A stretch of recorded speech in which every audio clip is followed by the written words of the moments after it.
नमस्कार, आप देख रहे हैं आज तक। आपके साथ मैं हूं शुभांकर मिश्रा। दुनिया पर परमाणु युद्ध के हमले खतरा मंडरा रहा है और इस बात का जिक्र आज तक लगातार कर रहा है, चाहे वो रूस के हवाले से हो या जो खबरों को लेकर अपडेट आई हो। लेकिन अब जो नई और बड़ी जानकारी आई है वो ये आई है। क्या खबर है? अमेरिका ने एटम बम का रिहर्सल किया और यह बहुत बड़ी बात है, क्योंकि रूस एक तरफ चेतावनियां दे रहा है कि संप्रभुता पर खतरा आएगा तो हमला कर दिया जाएगा। परमाणु पनडुब्बियों का इस्तेमाल किया गया यूरोप तक दौड़ाकर, लेकिन अब अमेरिका ने एटम बम का रिहर्सल करके एक बड़ी चेतावनी दे दी है और यह दुनिया के लिए एक बहुत बड़ा संकेत है कि विश्व युद्ध क्या हो सकता है, क्या परमाणु युद्ध हो सकता है, क्या दुनिया बर्बाद हो सकती है। इस खबर पर हम बात करेंगे, लेकिन उससे पहले एक बड़ी खबर आपको बता दें। बोरोदियांका में 2 इमारतों के मलबे से 26 शव बरामद किए गए हैं। हम आपको बता दें कि रूस ने इन इमारतों पर भारी बमबारी की थी और इन दोनों इमारतों के बेसमेंट में आम नागरिक छिपे हुए थे। यूक्रेन ने यह दावा किया है कि कीव रीजन में अब तक करीब 650 शव बरामद किए गए हैं और इनमें 40 बच्चे भी शामिल हैं। तो यह नई और बड़ी जानकारी निकलकर सामने आई है, यानी जो कुछ बूचा में हुआ, कुछ वैसी ही कहानी बोरोदियांका की भी है। हालांकि आज तक यहां पर पहुंच गया है। सबसे पहले बूचा भी हम पहुंचे थे, बूचा की असली कहानी भी सबसे पहले आपको आज तक ने दिखाई थी और अब यहां भी हम पहुंच गए हैं। यहां पर भी कहा जा रहा है कि 40 बच्चों के शव बरामद किए गए हैं। यानी क्या नरसंहार का एक और पार्ट जो है वो बोरोदियांका में देखने को मिलेगा। बोरोदियांका की स्थिति इस वक्त बहुत ज्यादा खराब है। युद्ध लगातार यहां पर जारी है और यूक्रेन ये कह रहा है कि बोरोदियांका को रूस सेना ने तहस नहस कर दिया है। भीषण तबाही हुई है, शहर जो है वो मटिया-मृत हो गया है और कई सारे बच्चों का कत्ल जो है वो भी यहां पर देखने को मिला है। 2 इमारतों के नीचे 26 शव मिले हैं। तो ये तो बात है नरसंहार को लेकर। विश्व युद्ध की बात करते हैं। संयुक्त राष्ट्र मानवाधिकार समिति ने रूस को सस्पेंड कर दिया और यह खबर इस लिहाज से बड़ी हो जाती है क्योंकि सुरक्षा परिषद के स्थायी सदस्य के साथ ऐसा हो सकता है। चिंता वाली बात यह है कि यह अमेरिका ने एटम बम के इस्तेमाल की प्रैक्टिस भी कर दी है। आप सही सुन रहे हैं, आप सही समझ रहे हैं। अमेरिका ने एटम बम के इस्तेमाल की प्रैक्टिस कर दी है और इसकी ट्रेनिंग की है। अब आपको वो याद करना होगा कि कैसे रूस ने कहा था कि अगर युद्ध में यूक्रेन का किसी भी यूरोपीय देश या बाहरी ताकत ने साथ दिया तो फिर युद्ध जो है वो रूस की जमीन तक पहुंचने के बाद परमाणु युद्ध में तब्दील हो जाएगा। रूस परमाणु बम मारने से हिचकेगा नहीं। रूस धमकियां दे रहा है और जैसा कि हमने यहां लिखा भी है, अमेरिका ने एटम बम का रिहर्सल शुरू कर दिया है। इन सब के बीच कुछ सैटेलाइट तस्वीरें भी निकलकर सामने आती हैं जो दुनिया को डराती हैं, दुनिया पर मंडरा रहे परमाणु बम के संकट को और ज्यादा गहरा कर देती हैं। अब सवाल फिर यही, क्या दुनिया परमाणु युद्ध के खतरे से सहमने वाली है?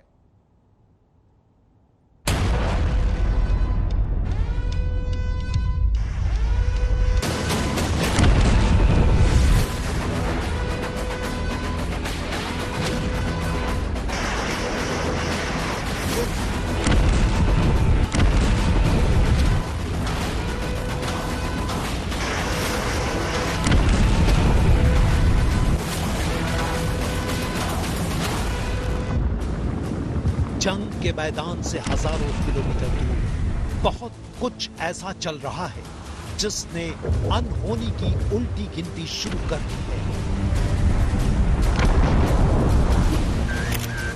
सैटेलाइट कैमरे से रूस के सबसे सीक्रेट जोन में खींची गई इन तस्वीरों में सर्वनाश वाली सोच का सच मौजूद है।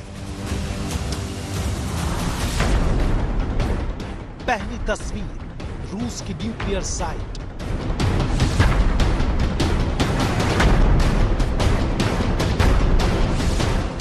दूसरी तस्वीर रूस का न्यूक्लियर बंकर।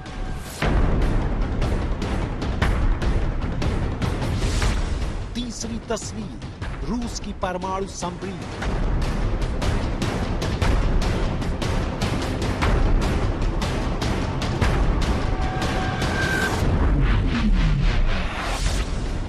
चौथी तस्वीर रूस का न्यूक्लियर तहखाना। पहली बार कैमरे पर यूक्रेन और रूस के युद्ध की सबसे सनसनीखेज तस्वीर टीवी स्क्रीन पर आपके सामने। आज इन तस्वीरों की जुबानी जो चौंकाने वाला सच आपके सामने होगा, उसे सुनकर, उसे देखकर आपको यूक्रेन और रूस के बीच जारी युद्ध में आगे क्या होने वाला है पता चल जाएगा। यानी पुतिन के दिमाग में क्या है, बाइडेन क्या करने वाले हैं। बहुत गौर से इन तस्वीरों और इन तस्वीरों में कैद दुनिया का सबसे सनसनीखेज सच आज दिल थाम कर सुनिए, क्योंकि इन्हीं तस्वीरों ने युद्ध के जानकारों के पैरों तले जमीन खिसका रखी है। सबूत है अमेरिका से आई ये नई और एटमी युद्ध का संकेत देने वाली तस्वीरें। पांचवी तस्वीर, अमेरिका की परमाणु ड्रिल। रूस के अंदर से आई सैटेलाइट तस्वीरों ने अमेरिका को एटम बम की ड्रिल करने को मजबूर कर दिया है, यानी एटम बम वाले युद्ध का रिहर्सल कर रहा है अमेरिका।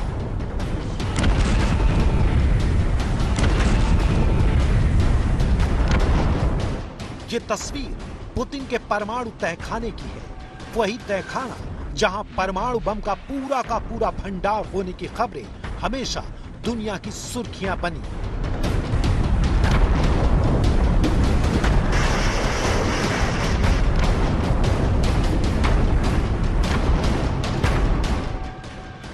दावा यही है कि पुतिन के न्यूक्लियर तहखाने में इतने एटम बम मौजूद हैं कि पूरी दुनिया का सर्वनाश कर दे।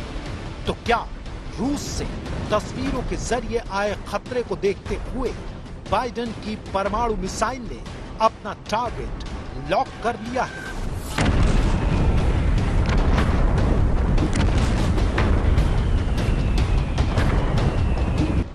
रूस के परमाणु तहखाने का सीक्रेट एक्सपोज।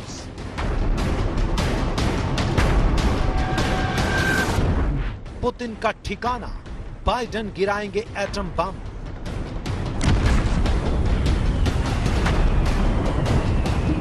पुतिन से पहले बाइडेन गिरा देंगे परमाणु बम।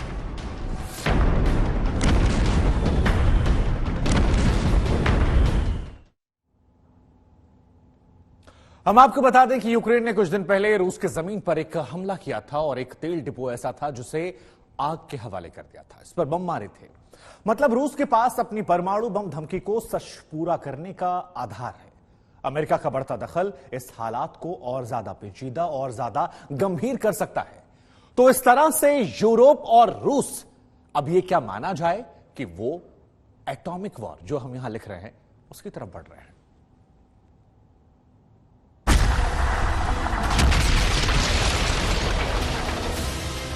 ये अमेरिका के सबसे अत्याधुनिक एटम बम के ड्रॉप टेस्ट की तस्वीरें अभी आपने देखी।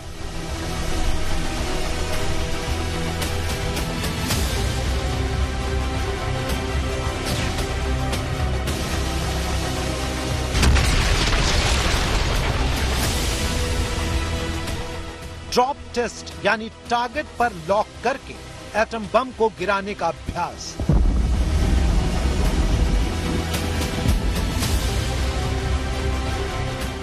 शायद ही पहले कभी आपने एटम बम का ऐसा रिहर्सल देखा हो। नोट करने वाली बात यह है कि अमेरिका की बारूदी प्रैक्टिस ने रूस से लेकर चीन के खेमे में हड़कंप मचा दिया है।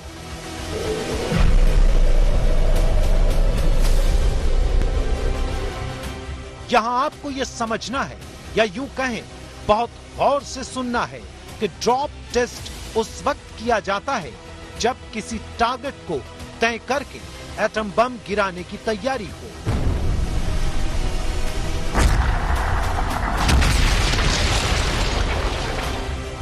कुछ रिपोर्ट्स में दावे किए जा रहे हैं कि एटम बम वाले अमेरिकी रिहर्सल से पहले बाइडेन तय कर चुके हैं कि लोकेशन क्या होगी, तारीख क्या होगी, वक्त क्या होगा। मतलब अमेरिका के एटम बम की लोकेशन लॉक है। बस फाइनल ऑर्डर मिलते ही विनाशकारी बम अपना कहर बरपा देगा।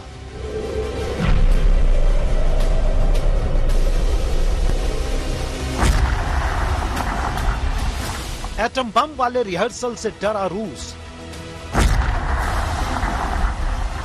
एटम बम वाले रिहर्सल से डरा चीन। रूस पर एटमी हमले को तैयार अमेरिका।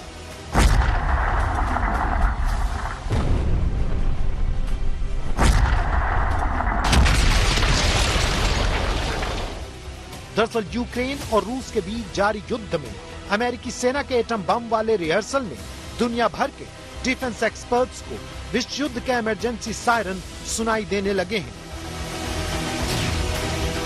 B-61-12 एटम बम यानी अमेरिका के परमाणु जखीरे का नगीना बहुत कम लोगों को पता है कि B-61-12 पहले अपने लक्ष्य को खुद तलाशेगा, फिर वहां विनाश की इबारत लिख देगा। अमेरिका के परमाणु जखीरे में यही इकलौता हथियार है जिसे न्यूक्लियर गाइडेड बम कहते हैं। फाइटर प्लेन में बैठा अमेरिकी पायलट B-61-12 को लक्ष्य तक पहुंचाने से पहले तक कंट्रोल कर सकता है, यानी इस एटम बम का निशाना अभेद्य है। डिफेंस एक्सपर्ट बताते हैं कि एटम बम के पिछले हिस्से में पूंछ की तरह एक इंस्ट्रूमेंट लगा होता है जो इसे सटीक हमले करने के लिए लक्ष्य तक पहुंचाने में मदद करता है। चाहे टारगेट आकाश में हो सकता है, चाहे जमीन पर हो सकता है, या फिर चाहे जमीन के नीचे यानी अंडरग्राउंड हो। अमेरिका ने जापान के हिरोशिमा में जो एटम बम गिराया था वो करीब 15 किलो टन का था। इसमें करीब 1.5 लाख लोग मारे गए थे। अब इस आधार पर आप सोचिए 340 किलो टन का एटम बम जब लक्ष्य पर गिरेगा तो क्या होगा। दरअसल अमेरिका के एटम बम वाले रिहर्सल के पीछे रूस के परमाणु साइट की सैटेलाइट तस्वीरों को माना जा रहा है, क्योंकि दुनिया से करीब करीब कट चुके रूस के परमाणु बंकर्स में परमाणु साइट पर बहुत हलचल देखी गई है। वही हलचल जिसके बारे में रूस के राष्ट्रपति पुतिन ने खुल्लम खुल्ला ऐलान किया था। प्यारे साथियों, न केवल पश्चिमी देश हमारे देश के खिलाफ आर्थिक लिहाज से दुश्मनी भरा कदम उठा रहे हैं, यानी अवैध पाबंदियां लगा रहे हैं, नाटो देश के नेता भी भड़काऊ बयानबाजी कर रहे हैं। इस वजह से मैंने रक्षा मंत्री और सेना अध्यक्ष को रूसी सेना के डिटरेंस फोर्स को हाई अलर्ट पर रहने का हुक्म दिया है। सैटेलाइट कैमरे में जो कैद हुआ उससे यही पता चला कि पुतिन ने जो कहा वही करके दिखा सकते हैं, यानी उनकी कथनी और करनी में कोई अंतर नहीं होगा। पुतिन परमाणु युद्ध से पीछे नहीं हटेंगे। दरअसल कुछ दिन पहले ही सैटेलाइट में रूस की 4 परमाणु सबमरीन्स कैद हुई। सही सुना आपने, एक नहीं 4 पनडुब्बी, 4 एटॉमिक पनडुब्बी की मूवमेंट ने खतरा बढ़ा दिया है। वहीं रूस के एटम बम वाले बंकर के आसपास कुछ गतिविधियां सैटेलाइट कैमरे में कैद हुई हैं, वो भी परमाणु तहखाने और परमाणु मिसाइलों के ठिकाने तक। चाहे रूस के परमाणु बंकर हो, पुतिन की परमाणु साइट्स हो, इस वक्त दुनिया के तमाम सैटेलाइट पल पल उन पर नजर रखे हुए हैं। मकसद यही है कि पुतिन परमाणु बम गिराएं, उससे पहले ही अटैक कर दिया जाए।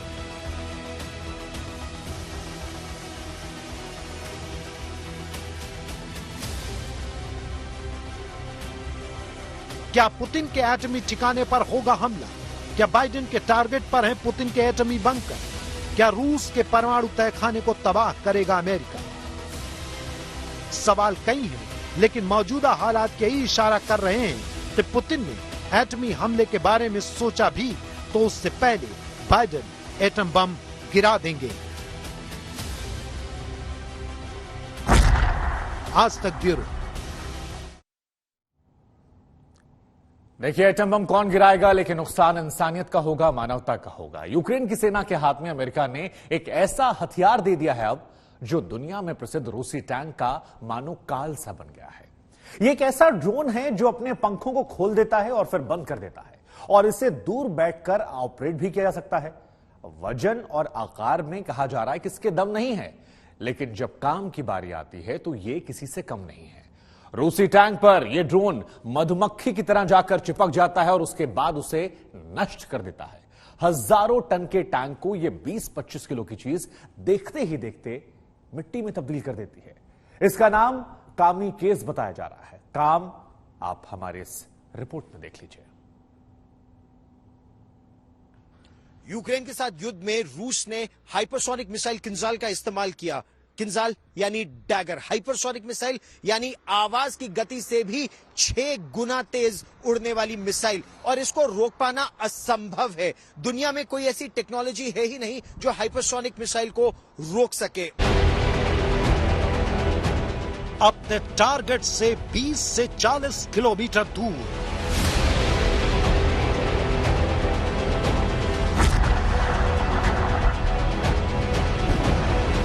केवल 20 से 40 किलो की चीज हजारों टन के टैंक के परखच्चे उड़ा देती है।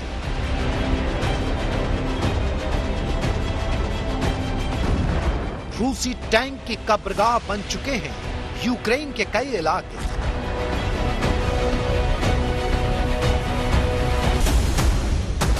बख्तरबंद गाड़ियां ही नहीं, दुनिया में अपनी मजबूती और युद्ध क्षमता के लिए प्रसिद्ध T-70 टैंक्स को भी कागज के टुकड़ों की तरह फाड़ देता है ये ड्रोन। मामूली से ट्यूब के भीतर छिपकर रहता है, जैसे ही बटन दबता है बाहर निकलता है और पंख फैला लेता है। नाम है कैमकाज़ी। अमेरिका में बना ये ड्रोन अपने भीतर काफी बारूद छिपा कर रखता है। इसके मुंह पर कैमरा लगा होता है, जिसकी फीड इसे फायर करने वाले के पास दिखती है। वही इसके मूवमेंट को कंट्रोल भी करता है और टारगेट तक पहुंचाता भी है।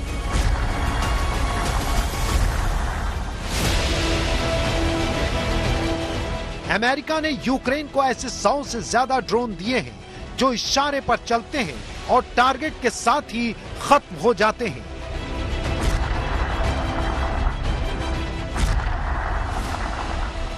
इनका दोबारा इस्तेमाल नहीं होता है। जेलेंस्की की फौज के पास मौजूद कैमकाज़ी ड्रोन रूसी सेना के लिए काल बन चुके हैं।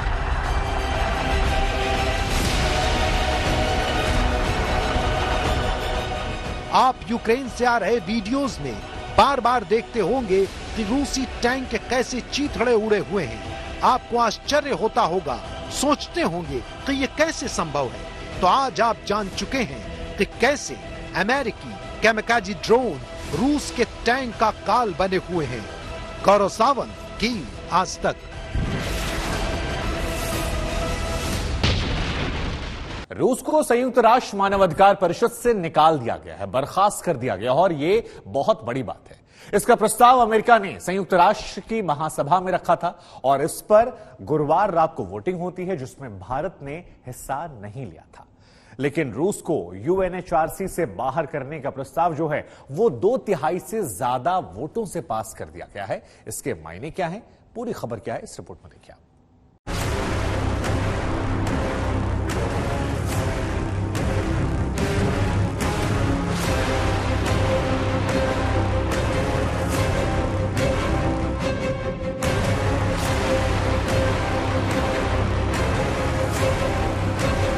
यूक्रेन के बूचा में नरसंहार के आरोपी रूस को संयुक्त राष्ट्र मानवाधिकार परिषद से बर्खास्त कर दिया गया है। संयुक्त राष्ट्र में रूस के खिलाफ लाए गए प्रस्ताव के समर्थन में 93 देशों ने वोट किया। 24 देशों ने प्रस्ताव के खिलाफ वोट दिया, जबकि वोटिंग में 58 देशों ने हिस्सा नहीं लिया। रूस के खिलाफ ये प्रस्ताव अमेरिका ने रखा था, जिसका आधार बूचा से सामने आई नागरिकों के शवों की तस्वीरों और वीडियो थे, जिनको सबूत बताकर यूक्रेन ने रूसी सेना पर नरसंहार के आरोप लगाए और पुतिन को वॉर क्रिमिनल बताया है। जिसके बाद अमेरिका ने रूस को मानवाधिकार परिषद से हटाने के लिए यूएनजीए में इमरजेंसी बैठक बुलाई थी।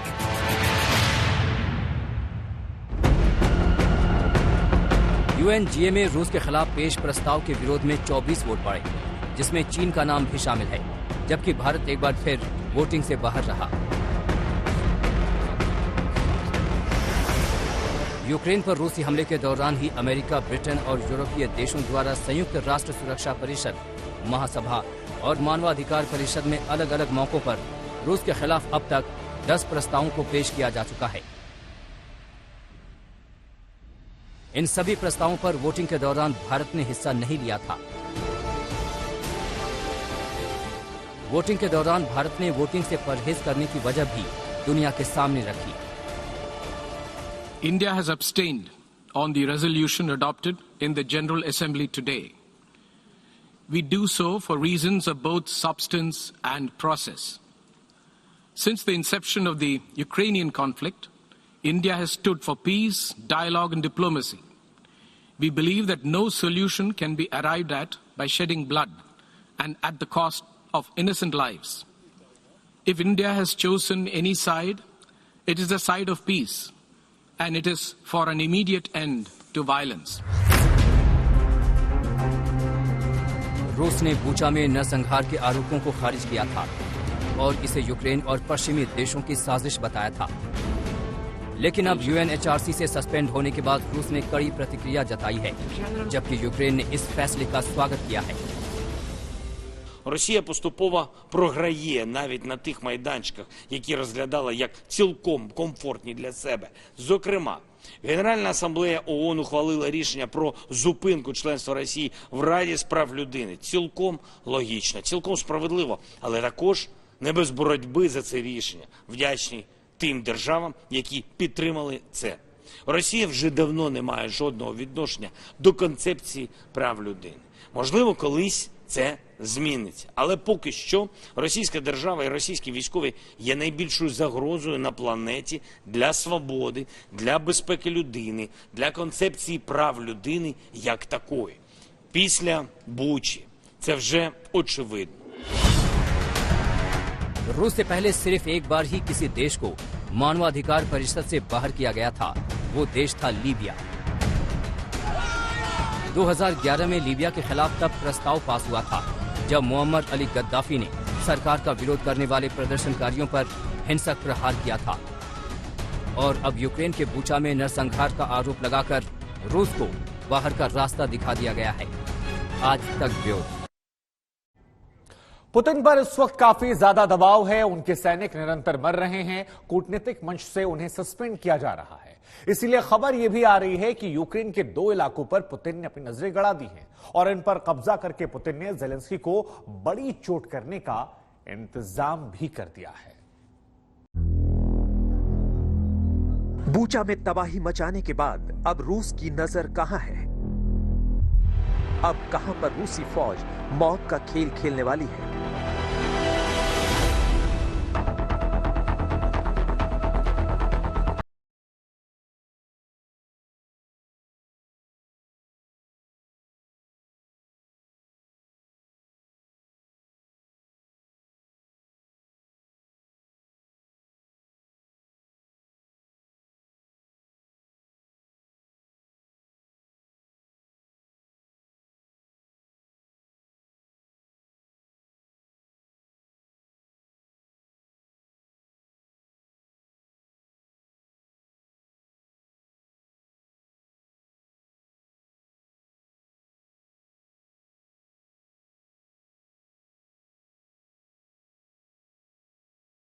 जहां रूसी फौज सबसे ज्यादा कहर बरपा रही है। रूसी फौज के कमांडर भी कह चुके हैं कि इन्हीं तीनों शहरों पर उनका फोकस सबसे ज्यादा है।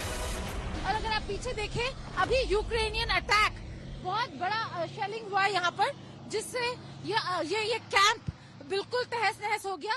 आग अभी भी जल रहा है। यहाँ पे बहुत सारे tanks, armoured vehicles, artillery carriers रखे हुए थे, तो बहुत इंपॉर्टेंट स्टेशन था। और यहाँ पर अब जितने भी फोर्सेस हैं वो पीछे हट गए थे पहले देखने के लिए कि जा सकते हैं या नहीं, और अब देखिए भाग भाग के जा रहे हैं। जितने भी टैंक्स और आर्मर्ड व्हीकल्स को रिट्रीव कर सकते हैं उनको रिट्रीव करके बाहर ले जाया जा रहा है। देखिए, यूक्रेन की सेना के मुताबिक रूस की सेनाओं का सारा ध्यान अब दोनेत्स्क और लुहांस्क क्षेत्र में पोपासना और रुबीझने शहरों पर कब्जा करने की है।